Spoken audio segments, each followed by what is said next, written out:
Hello everyone, I hope you're all well. I am Jenna, and for those of you who don't know me, I am a sales director for Close Brothers Commercial Finance based in Belfast, or should I say based in the dining room for the last number of months. In reality, what I do is lend money to a series of businesses through asset finance, which spans across a range of industries such as transport, construction, manufacturing, agriculture and many more. Close Brothers Commercial Finance form part of the Close Brothers Group, who are a FTSE 250 company on the London Stock Exchange and have over 140 years experience in lending money throughout the UK and Ireland. I'm really pleased to be involved in this month's Evolve Academy, and today I'm going to talk you through some advice or top tips for savings and investments, whether that be for your business or just for you personally. I think we can agree there is no substitute and the best tip in my eyes, which is planning. The day a business is unable to pay its bills is generally the start of a more difficult journey for that business. I guess that's where the saying is driven from, that turnover is vanity, profit is sanity, but cash is king. So the question is, how do we make sure we have a good cash flow? In order to protect cash flow, a business has the option to borrow money. The truth is, we are spoilt for choice when it comes to how a business wants to borrow money, and just some of the options are banking facilities such as overdraft or personal loans, asset finance where someone can borrow money against the asset and repay over a set period of time. The finance is repaid monthly, and the main benefit is it allows for consistency and helps with the planning for any business. More specifically to businesses, we have the option of invoice finance. And in summary, this allows a business to draw down funds on any invoice raised immediately. So in me or you terms, a business is able to get paid for the work they do on day one rather than waiting the full credit terms, which might be 30, 60 or 90 days in some cases before the customer would pay for your goods or service.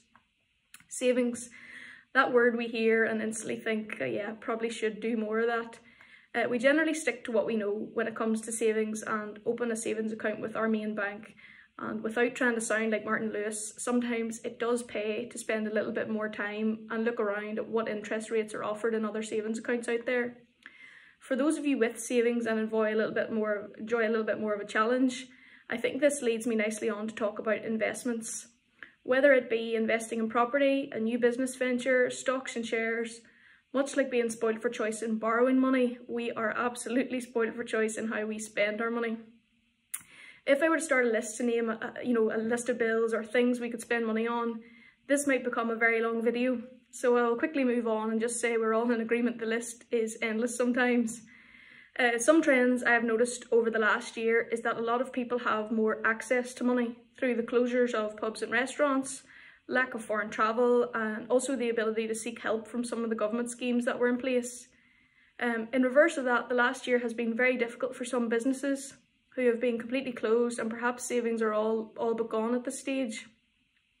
How we spend our money purely comes down to priorities, and I have quickly worked out that much like no two people are the same, no two businesses are the same. In a year where a lot of people now work from home, or maybe it is that we now live at work, the general idea is those working have been able to save more.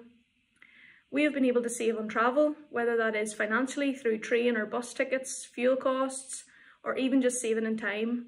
Personally, I've gained at least 2 hours a day that I would have spent travelling to and from Belfast. It does raise the question, what have I done with all that extra time? And in parallel, I'm sure I'm not alone when it comes to payday, and I think, what did I do with last month's salary? I guess it comes back to planning and knowing what bills are due, what will I spend this month. I think the most important thing to remember is we are all human. Life is short and we want to enjoy the benefits we get by working so hard. I in no way claim to be an expert, but to summarise, I think you can sit down and plan your finances, what comes in versus what goes out. We quite quickly can work out if we are living within our means, or in some cases we come to the realisation something needs to change to make the books balance. Thank you very much for listening, and if anything I've said has sparked a question or there's something you want to speak to me about, please feel free to get in touch by email or by LinkedIn, and I will certainly give you a call whenever I can.